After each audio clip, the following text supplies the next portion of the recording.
Alright, welcome back to the weekly forecast. This is going to be the forecast for 27th of January to 31st of January. We have FOMC on Wednesday, and we have high impact news on Tuesday, Thursday, and Friday. TLDR, I'm bullish next week, and I'm looking for all-time highs for practically all of the indices.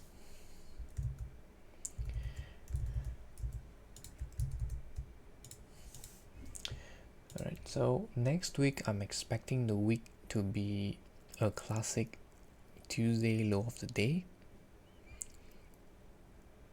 because we don't have news on Monday. So Monday is probably going to be an accumulation, and then I would like to see Tuesday manipulation, and then we trade higher towards the end of the month into Wednesday, Thursday, and Friday. That is how I anticipate the week to be. However, due to the fact that we have FOMC on Wednesday, we might see something like a seek and destroy, meaning Wednesday might want to take out Tuesday's low if Tuesday does not provide an expansion above Monday's high. Okay, so on a daily time frame, we can clearly see that there is a lot of inefficiencies towards the downside. I don't think ES is going to trade into this level here, which would be where the breaker is,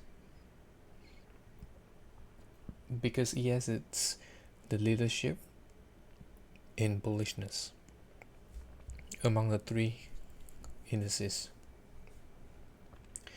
So the lowest I think it can come into is the inversion feather again right here. So maybe just a retest of it, or into this small tiny little feather gap with this volume imbalance right here.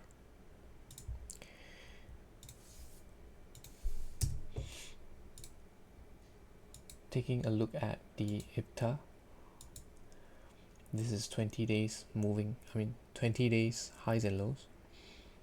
So on Monday we'll have this day, and on Tuesday it would be this day right here onwards. So eventually I still think that we are going to be within this range here, from this low to this current high, or whatever high that is. And best case scenario, we get a buy below 50%, but because it's a reversal profile, I don't think ES is going to offer that. For NQ, probably it could, because it's the weakest asset. So to me, I think that NQ has a possibility to provide a retracement all the way down into 50% before trading higher. And I would like to see these highs left open prior to the expansion, because if we expand above these highs, I want it to be fast in a way whereby price would start to spool towards the all-time highs without any resistance. That is what I'm anticipating for NQ. So we could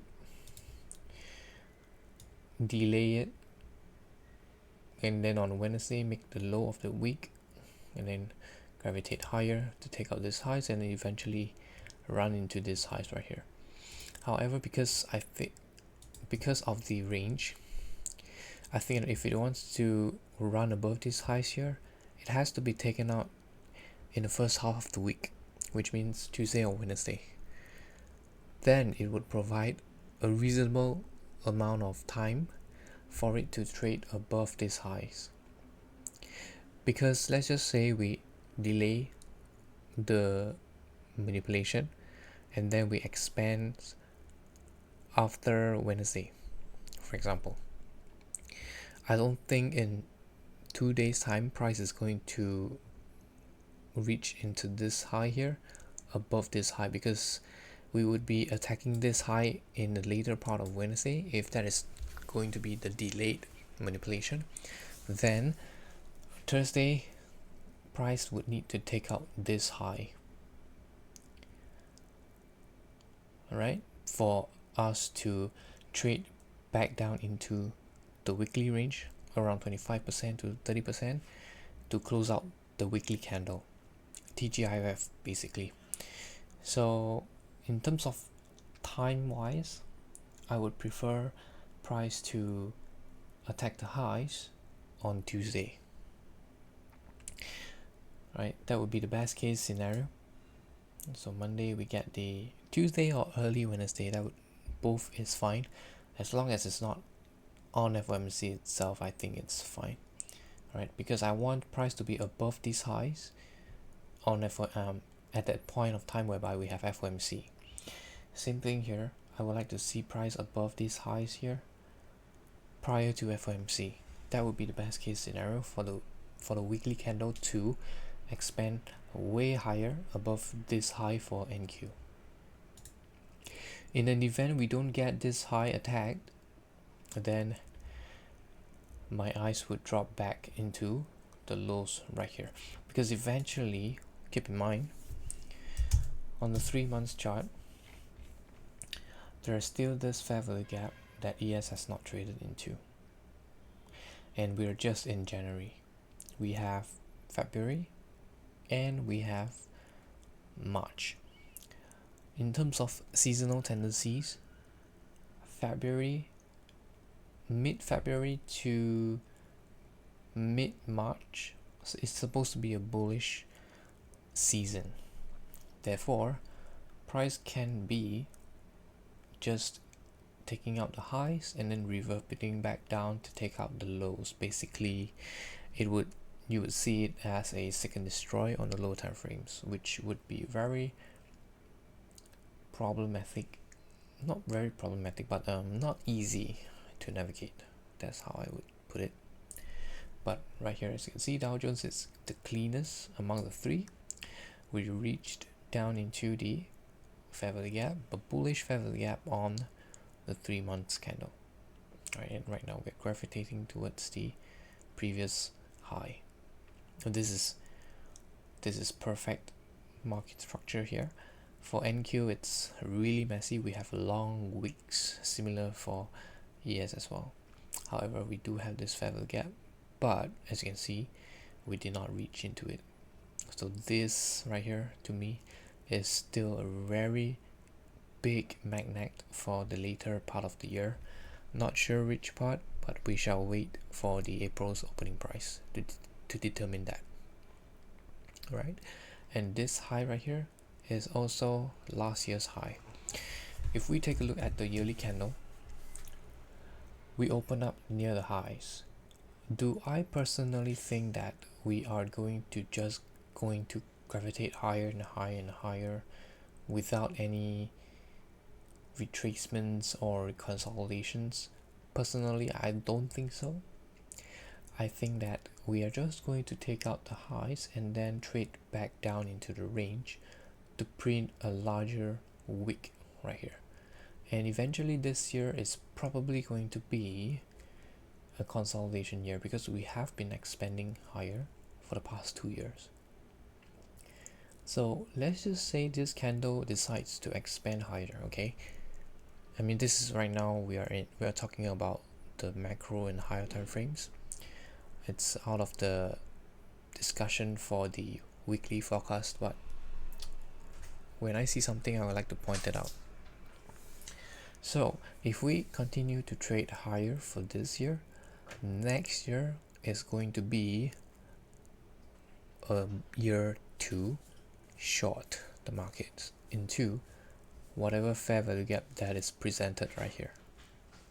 Okay, and that would be like a reversal in terms of days quarterly theory. If you think about it, this is Q1, and then we have Q2, and then we have Q3. So if we have 3 expansions consecutively for 3 quarters, the 4th quarter is going to provide a pretty much guaranteed retracement into discount levels. Okay, So for me, I think that next year is going to be a very good year to short the market like this year. This year 2022.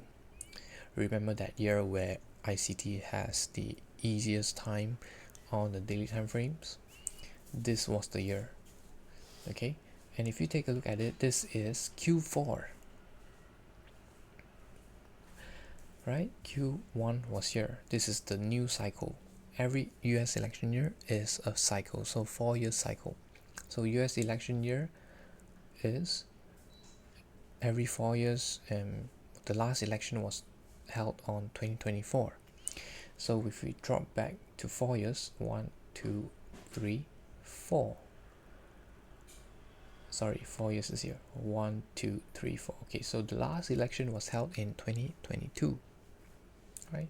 So this is Q2. We have Q1, Q2, continued expansion, and then we have this S&T right here. Okay, continued expansion. So we have 3 quarters of expansion, continuous expansion, consecutive expansions, and then at the 4th quarter right here, you get this retracement down into discount PD arrays. So this is what I'm expecting for next year if we continue to gravitate higher. Okay, or if we just basically close this year's candle as a up close candle, next year it's probably going to be a down close candle into the discount levels presented here, and this would be the bullish order block for your macro buy entries into further all-time highs, because right now we are clearly in a bull run. We only have 1, 2 down close candles so far on the yearly time frame on the way up. So the lesser the down close candles, the more bullish it is. Okay, if we start to print more and more down close candles on the way up, then you can be clear, or you can be, or should I say, you can start to look for potential near, not near term, but potential long-term tops to form. Okay, right now we're still not there yet. Okay, so just going off topic a little bit right here, but anyways, back to the point here.